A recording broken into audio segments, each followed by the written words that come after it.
नहीं है।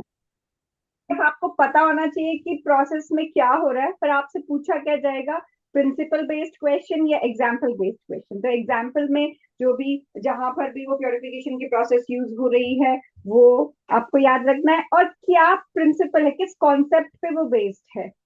ठीक है, वो प्रिंसिपल आपको याद रखना है। तो ऐसे हम टेबल में बना लेंगे इंपॉर्टेंट पॉइंट्स, प्रोसेस में आपको समझा दूंगी, प्रिंसिपल और एप्लीकेशन आप नोट डाउन कर दोगे। ठीक है, तो पहला है आपके पास क्रिस्टलाइजेशन। क्रिस्टलाइजेशन क्या होता है, आपको इम्प्योर क्रिस्टल्स दी जाती है, जैसे कॉपर सल्फेट की क्रिस्टल्स आपने देखी होगी लैब में, ब्लू कलर की क्रिस्टल्स होती है। तो आपको इम्प्योर क्रिस्टल्स दी जाती है, और आप उनको वाटर में या फिर थोड़ा सा एसिड डाल के पहले डिजोल्व कर लेते हो। ठंडे पानी में नहीं होता तो गर्म पानी में डिजोल्व कर लेते हो, और अच्छे से डिजोल्व करके उसको फिल्टर कर लोगे। अब फिल्टर किस लिए करोगे, फिल्टर जब करते हो तो जो इनसॉल्यूबल इम्प्योरिटीज होंगी वो सेपरेट हो जाएंगी, और जो आपका फिल्ट्रेट है वो नीचे ऑब्टेन हो जाएगा। ठीक है, अब आपको तो क्रिस्टल चाहिए थी, आपने उसको डिजोल्व किया, इम्प्योरिटीज फिलहाल हटा दी जितनी फिल्टर पेपर से हट गई।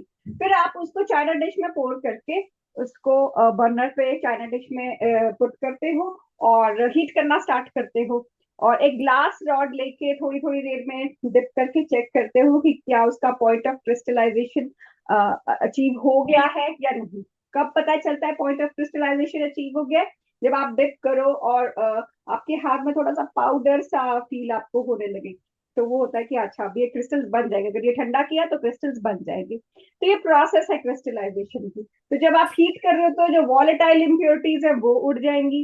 जब आपने फिल्टर किया तो जो इनसॉल्युबल इम्प्योरिटीज होंगी, जो वाटर में डिजोल्व नहीं हुई होंगी, वो उसमें से सेपरेट आउट हो जाएंगी। तो इसका प्रिंसिपल क्या हुआ कि जो इम्प्योरिटीज हैं और जो क्रिस्टल के लिए जो भी सॉल्ट आपने लिया है उसकी सॉल्युबिलिटी डिफरेंट है। जो इम्प्योरिटीज की इम्प्योरिटीज इनसॉल्युबल है उसमें, तो there is difference in solubilities between the salt and the impurities, जिसको आप फिल्टर करके सेपरेट कर सकते हो। या फिर जो वॉलेटाइल वॉलेटाइल होती है जो वेपर्स बना सकती है, तो जो वॉलेटाइल इम्प्योरिटीज होती है वो हीट करने पे सेपरेट आउट हो जाती हैं।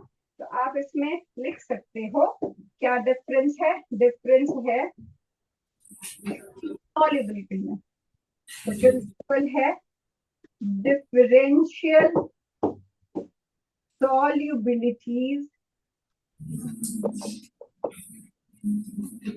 of given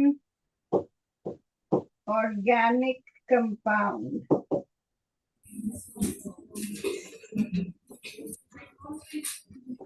in the same solvent,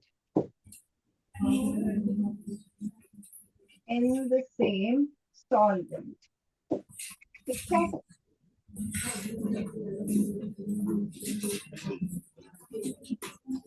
और एप्लीकेशन में लिख लो crystallization of sugar and salt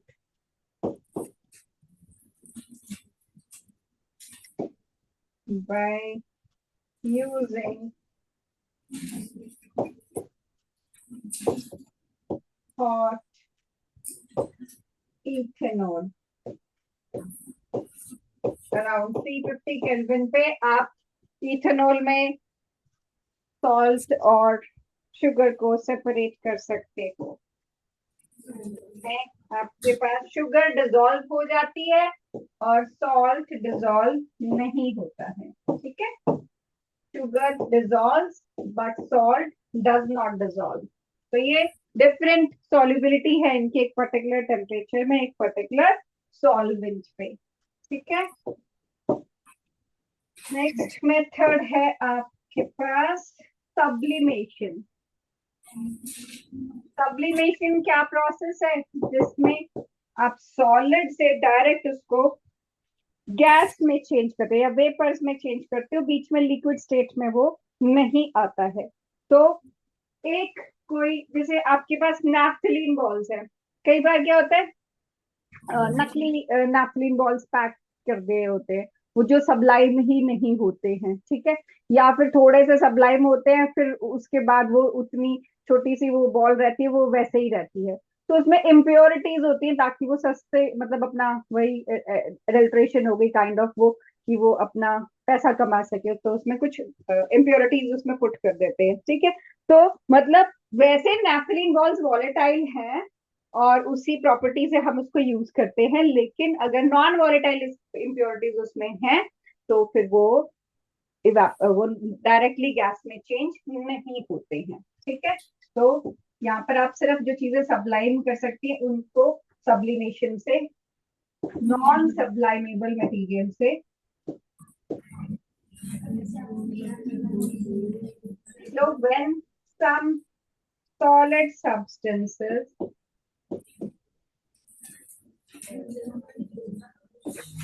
changes directly from solid to vapor state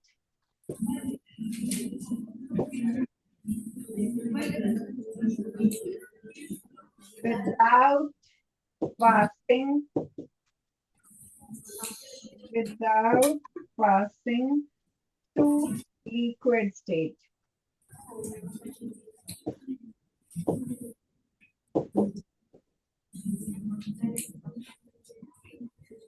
ठीक है। और इसमें जो सबलाइमेबल मटेरियल्स हैं, sublimable materials are separated from non-sublimable materials.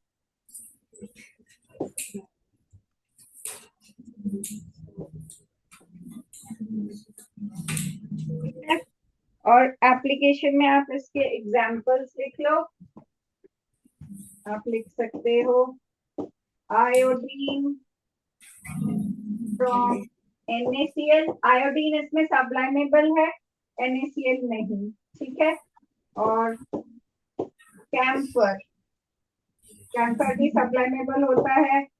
Naphthalene and anthracene, anthracene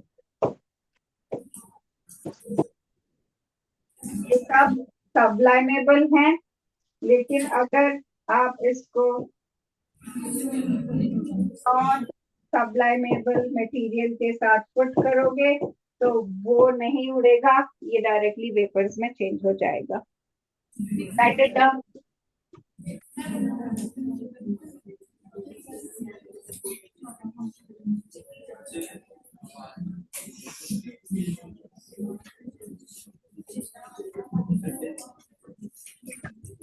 आप तो अपने ऐसे फोल्ड करके रखते हैं जैसे आपको कोई जरूरत नहीं है इसको लिखने की। फाइन, टेबुलर फॉर्म में दे रही थी ताकि याद करना इजी हो। Up to you.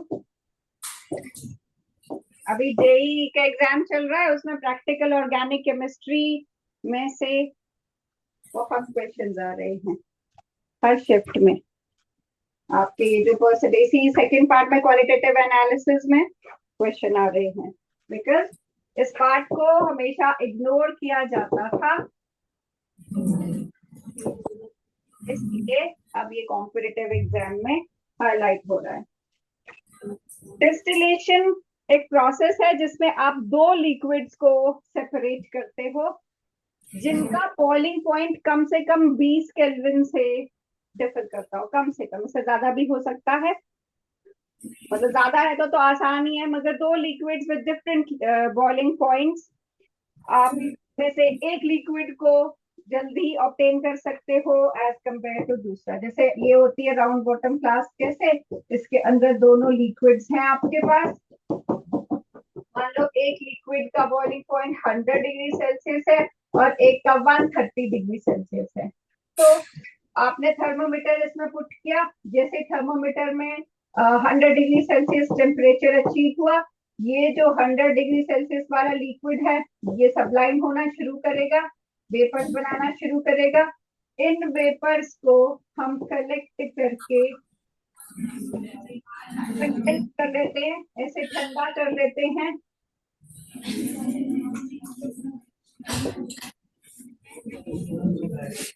और कलेक्ट कर लेते हैं एक बीकर में। डिग्री सेल्सियस टेम्परेचर है, आप उसको हीट करोगे, उसके वेपर्स आपको मिल जाएंगे, आप उनको कलेक्ट कर लेते हो। फिर थोड़ी देर बाद और हीट करने के बाद ये टेम्परेचर 130 डिग्री पे पहुंचेगा। उस वक्त दूसरा लिक्विड वेपर्स बनाएगा, फिर उस लिक्विड को यहाँ पर ठंडा करके दूसरे बीकर में आप कलेक्ट कर लेते हो। ठीक है, तो ये डिस्टिलेशन की प्रोसेस है जिसमें आप दो लिक्विड्स जिनका बॉइलिंग पॉइंट काफी डिफरेंट है एक दूसरे से, उनको अलग अलग टाइम पे ऑब्टेन कर सकते हो। ये है सिंपल डिस्टिलेशन। लेकिन अगर इन्हीं लिक्विड्स का बॉइलिंग पॉइंट में ज्यादा फर्क ना हो तो हमें फ्रैक्शनल डिस्टिलेशन करनी पड़ती है। ठीक है, फ्रैक्शनल डिस्टिलेशन। फ्रैक्शनल डिस्टिलेशन में क्या है कि आपके पास राउंड बॉटम फ्लास्क है, आपने थर्मामीटर लगाया है और आपके पास दो लिक्विड्स हैं इसमें। इन दो लिक्विड्स में बॉइलिंग पॉइंट का ज्यादा फर्क नहीं है। एक मान लो 100 डिग्री सेल्सियस है और एक 108 डिग्री सेल्सियस है, तो ये ज्यादा फर्क नहीं है। तो क्या होता है कि दोनों लिक्विड्स साथ में इवेपोरेट करना शुरू कर देते हैं। तो ऐसे तो फिर वो सेपरेट नहीं हो पाएंगे। तो इसको सेपरेट करने के लिए ऐसे फ्रैक्शनेटिंग कॉलम लगाया जाता है। अलग अलग डिजाइन में फ्रैक्शनेटिंग कॉलम लगाया जाता है, ये अलग अलग डिजाइन में मार्केट में अवेलेबल होता है। इसका काम क्या है? इसका काम है सरफेस एरिया इंक्रीज करना।